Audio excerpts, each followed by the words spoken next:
press the bell icon on the YouTube app and never miss another update. देखते हैं उससे पहले जिन बच्चों ने सब्सक्राइब नहीं किया है वो सब्सक्राइब जरूर करें ताकि नोटिफिकेशन मिलते रहें। और आज की जो सूचना है वो एग्जाम लॉकडाउन के खत्म होते ही तुरंत करवाने की मंशा है राज्य सरकार की, तो तैयारी अपने जोरों शोरों से शुरू कर दें। देखते हैं सबसे पहले समकोण त्रिभुज ABC है जिसमें ए कोण कितने डिग्री का है, 90 डिग्री का है। BE और CF दो मादिकाएं हैं। मादिकाओं का मतलब क्या होती है कि एक सिर से खींची गई रेखा किसी त्रिभुज में सामने वाली भुजा को बराबर दो भागों में बांटती है।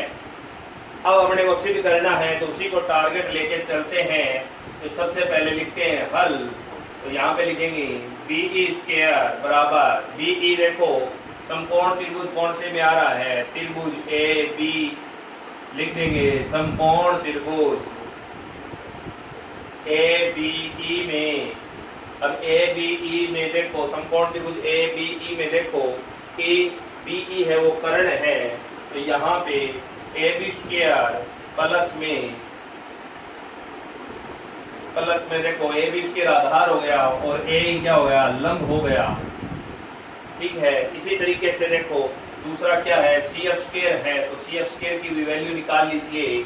तो CF देखो कहाँ पे है, CF देखो ये है, तो यहाँ पे समकोण त्रिभुज कौन सा बन रहा है, तो ऊपर लिख देंगे समकोण त्रिभुज A 90 डिग्री का कोण है, तो कौन सा त्रिभुज बन रहा है, ACF में समकोण त्रिभुज ACF में। देखो CF भी कर्ण हो गया, A के सामने आ रहा है, तो यहाँ पे लिखेंगे AC² प्लस AF²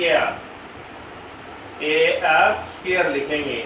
ध्यान से देखो AC लंब हो गया और AF क्या हो गया, आधार हो गया, और CF² क्या है, यहाँ पे कर्ण है।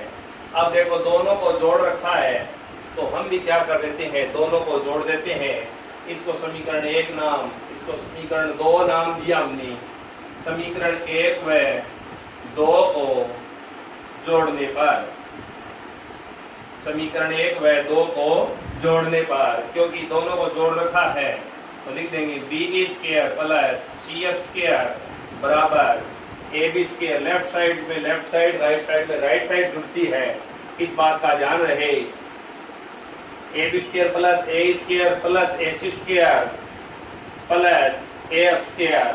हमने क्या किया, लेफ्ट हैंड को लेफ्ट हैंड में और राइट हैंड को राइट हैंड में क्या कर दिया, जोड़ दिया। अब ध्यान से देखो कि BE² प्लस CF², अब हमें AB² प्लस AC², ये ध्यान से देखो ये समकोण त्रिभुज ABC की दो भुजाएं हैं, कौन कौन सी, AB² प्लस AC²। इनकी वैल्यू निकाल लेते हैं अपनी, AB² प्लस AC² की वैल्यू निकाल लेते हैं। तो AB देखो यहाँ पे आधार है, AC यहाँ पे क्या है, लंब है, तो लंब स्क्वायर प्लस आधार स्क्वायर बराबर क्या होता है, कर्ण स्क्वायर होता है। तो AB लंब है, सॉरी आधार है, और AC लंब है, तो A के सामने वाली भुजा BC कर्ण है, तो यहाँ पे इसका मतलब हुआ कि AB² प्लस AC² की जो वैल्यू है वो BC² हो जाएगी, तो यहाँ पे BC² लिख देते हैं। अब रही बात किसकी, AE² और AF² की। AE देखो, E मैंने आपको बताया था कि मादिका का बिंदु है, BE है मादिका, तो यानी सामने वाली भुजा को बराबर दो भागों में बांट देती है। तो जो AE है, AE की जगह लिखेंगे क्या, AC² भाग में 4, क्योंकि देखो AE है वो किसकी आधी है, AC की आधी है। AE है वो किसकी आधी है, AC की आधी है, तो सुकेर करने में यहाँ पे क्या आ जाएगा, भाग में 4 आ जाएगा, क्योंकि 2 की स्क्वायर कितनी होती है, 4। ऐसे ही देखो यहाँ पे जो हमने लिखा है AF², क्या लिखा है, AF, तो AF किसकी आधी है, ध्यान से देखो किसकी आधी है, AF किसकी आधी है, AB की आधी है, किसकी आधी है, AB की आधी है, तो AB यहाँ पे क्या लिखेंगे, AB² भाग में 4। ध्यान से देखो AE किसकी आधी है, AC की आधी है, AF किसकी आधी है, AB की आधी है, किसकी वजह से है, माध्यिकाओं की वजह से है। किसकी वजह से है? माध्यिकाओं की वजह से है। अब देखो यहाँ पे ए बी स्क्वायर प्लस, ये सेम टू सेम लिख देते हैं, एक बार मैं आपको समझा देता हूँ आगे।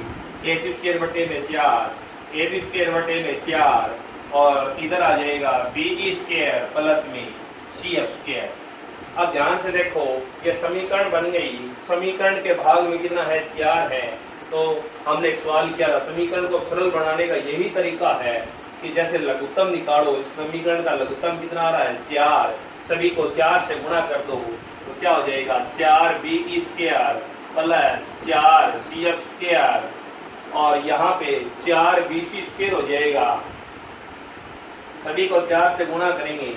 यहाँ पे देखो 4 गुणा में लगेगा किसके? ए सी स्क्वायर बटे 4 में, तो 4 से 4 कैंसिल हो जाएगा। क्या बचेगा?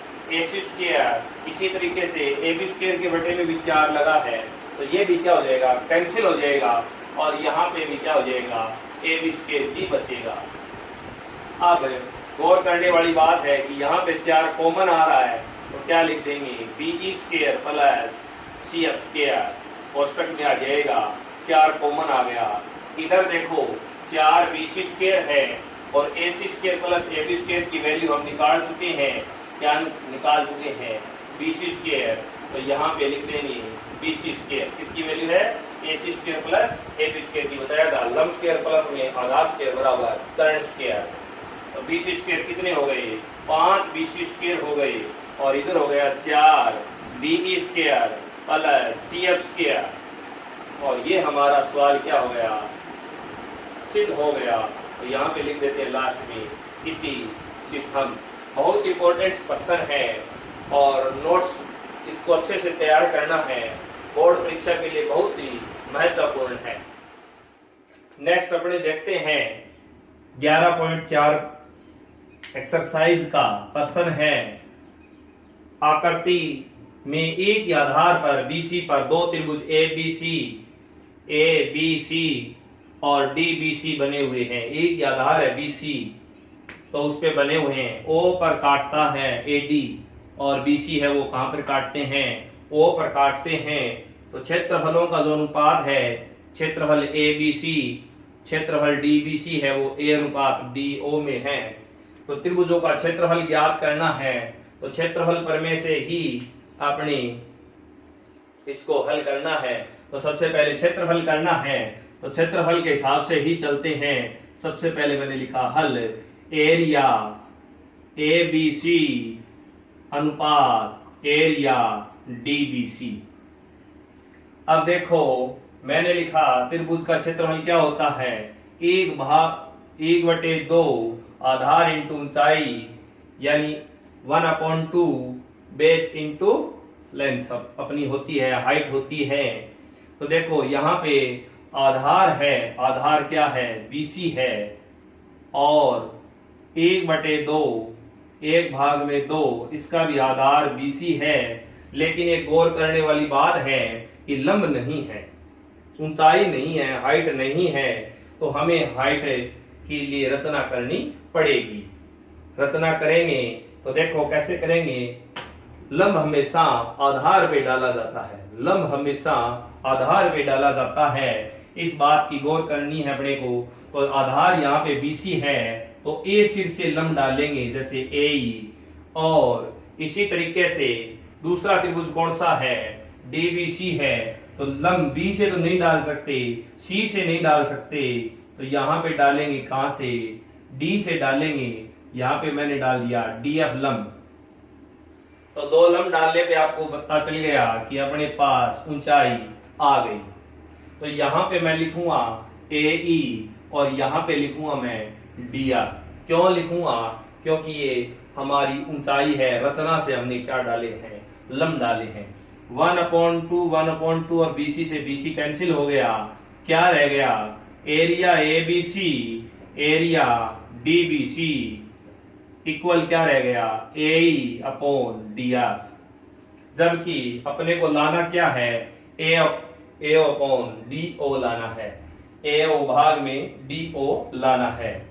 तो सीधी सी बात यही है कि इनसे जो त्रिभुज बने हैं उनको समरूप कर लेते हैं। किन किन से? ए और डीओ से, ए ई और डीएफ से जो त्रिभुज बने हैं उन्हीं को लिख लेते हैं। तो इनके नाम में है ए ओ ई। कौन सा त्रिभुज हो गया? ए ओ ई। और दूसरा देखो डी ओ एफ, वह त्रिभुज डी ओ एफ में सबसे पहले देखो यहां पे ये क्रॉस हो रहे हैं, तो ये कौन सा कोण हो गया? शीर्षाभिमुख कोण हो गया। ए ओ ई बराबर है कोण डी ओ एफ के, कौन सा कोण है? शीर्षाभिमुख कोण है।